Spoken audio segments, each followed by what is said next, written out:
Assalamualaikum warahmatullahi wabarakatuh. Bismillahirrahmanirrahim. Alhamdulillahi rabbil alamin, alladzi faddala bani Adam 'alal alamin. Wassalatu wassalamu ala asyrafil anbiya'i wal mursalin, sayyidina maulana Muhammadin wa ala alihi wa sahbihi ajma'in. Amma ba'du. Sahabat beriman yang dimuliakan oleh Allah Subhanahu wa ta'ala, seorang yang telah mati, maka mereka berada di alam kubur dan tidak bisa kembali ke dunia lagi. Mereka berada di alam kubur sampai Allah Subhanahu wa ta'ala membangkitkannya kelak pada hari kiamat. Dalam sebuah riwayat, Allah Subhanahu wa ta'ala dan Rasulullah sallallahu alaihi wasallam menyebutkan tentang beberapa keinginan orang yang telah mati andaikan mereka bisa hidup kembali ke alam dunia. Ada 5 keinginan orang yang telah mati jika mereka dibangkitkan lagi oleh Allah Subhanahu wa ta'ala. Sahabat beriman yang dimuliakan oleh Allah Subhanahu wa ta'ala, pertama, solat sunat 2 rakaat. Keinginan orang yang telah mati yang pertama adalah melaksanakan solat 2 rakaat. Sebagaimana dijelaskan dalam sebuah hadis yang diriwayatkan oleh Abu Hurairah radhiyallahu an, beliau berkata, Rasulullah sallallahu alaihi wasallam melewati sebuah kuburan, lalu beliau bertanya, "Siapa penghuni kuburan ini?"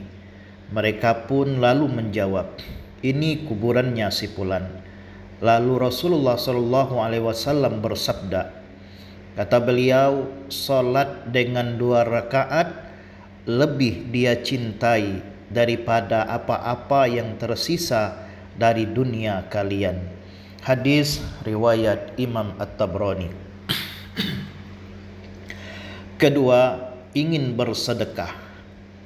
Keinginan yang kedua orang yang telah mati adalah bersedekah.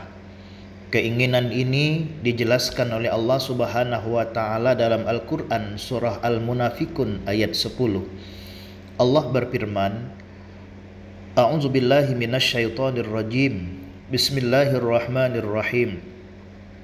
Wa anfiqu mimma razaqnakum min qabli ay ya'tiya ahadakumul maut fayaqula rabbi laula akhartani ila ajalin qarib fa asaddaqa wa akum minas salihin. Dan infakkanlah sebahagian rezeki dari apa yang telah kami berikan kepadamu sebelum kematian datang kepada salah seorang di antara kalian. Lalu dia pun berkata dengan menyesali, "Ya Tuhanku, sekiranya engkau berkenan menunda kematianku sedikit waktu lagi, maka aku pun dapat bersedekah dan termasuk orang-orang yang soleh." Sahabat beriman yang dimuliakan oleh Allah Subhanahu wa ta'ala, ketiga, melaksanakan amal soleh. Keinginan yang ketiga orang yang telah mati jika dihidupkan kembali oleh Allah Subhanahu wa ta'ala ialah beramal soleh. Ini dijelaskan dalam Al-Quran surah Al-Mu'minun ayat 99 sampai dengan 100. Allah Subhanahu wa ta'ala berfirman, Hatta idza jaa ahadahumul mautu qala rabbirji'uni la'alli a'malu salihan fima taraktu kalla innaha kalimatun huwa qailuha wa min waraihim barzahun ila yaumi yub'atsun. Artinya, demikianlah keadaan orang-orang kafir itu, sehingga apabila datang kematian kepada seseorang dari mereka, Dia pun berkata, "Ya Tuhanku, kembalikan aku ke dunia agar aku dapat beramal soleh yang telah aku tinggalkan." Sekali-kali tidak. Sungguh itu adalah dalih yang diucapkannya saja, dan di hadapan mereka ada barzah sampai pada hari mereka dibangkitkan.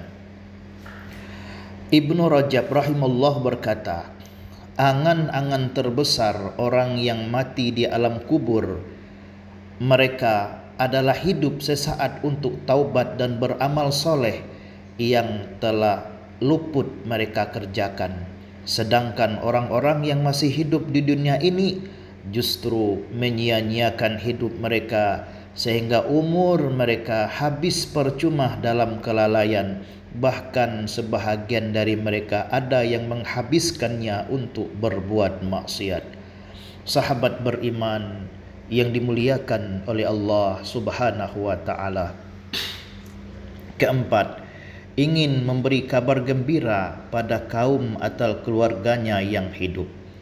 Keinginan orang yang telah mati yang keempat jika dihidupkan kembali, yaitu ingin memberikan kabar gembira kepada keluarga mereka yang masih hidup. Ini dijelaskan oleh Allah dalam Al-Quran surah Yasin ayat 26 sampai 27. Allah berfirman, "Qila dakhulil jannah qala ya laita qaumi ya'lamuna bima ghafara li rabbi waj'alani minal mukramin." Dikatakan kepadanya, masuklah ke dalam surga.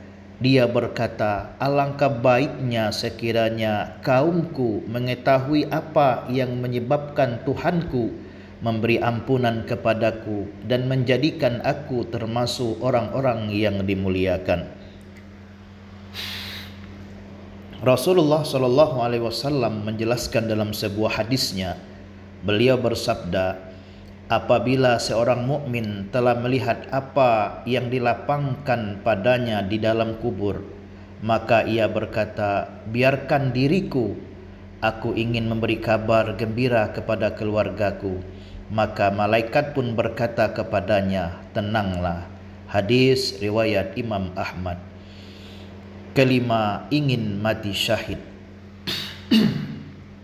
Keinginan yang kelima orang yang telah mati jika dihidupkan kembali, yaitu ingin mati syahid lagi. Sebagaimana Rasulullah menjelaskan dalam sebuah hadis dari Anas bin Malik, Rasulullah SAW bersabda, tidak ada seorang pun yang telah masuk ke surga namun dia senang untuk kembali ke dunia, padahal dia hanya mempunyai sedikit harta di bumi ini, kecuali orang-orang yang mati syahid. Dia berangan-angan untuk bisa kembali ke dunia, kemudian berperang, lalu terbunuh lagi hingga 10 kali, karena dia melihat keistimewaan atau karomah orang-orang yang mati syahid. Hadis riwayat Bukhari dan Muslim. Sahabat beriman yang dimuliakan oleh Allah Subhanahu wa taala. Inilah 5 keinginan orang yang telah mati jika dihidupkan kembali oleh Allah Subhanahu wa taala. Sebagai orang yang masih diberikan kesempatan hidup oleh Allah, mari kita mengambil pelajaran dari ini agar kita lebih memanfaatkan kesempatan hidup yang Allah berikan kepada kita untuk sebanyak-banyaknya mengerjakan amal-amal soleh, amal-amal yang diridhoi oleh Allah Subhanahu wa taala. Amin ya rabbal alamin. Subhanaka Allahumma wa bihamdik, asyhadu an la ilaha illa anta, astaghfiruka wa atubu ilaik. Walhamdulillahi rabbil alamin. Wassalamualaikum warahmatullahi wabarakatuh.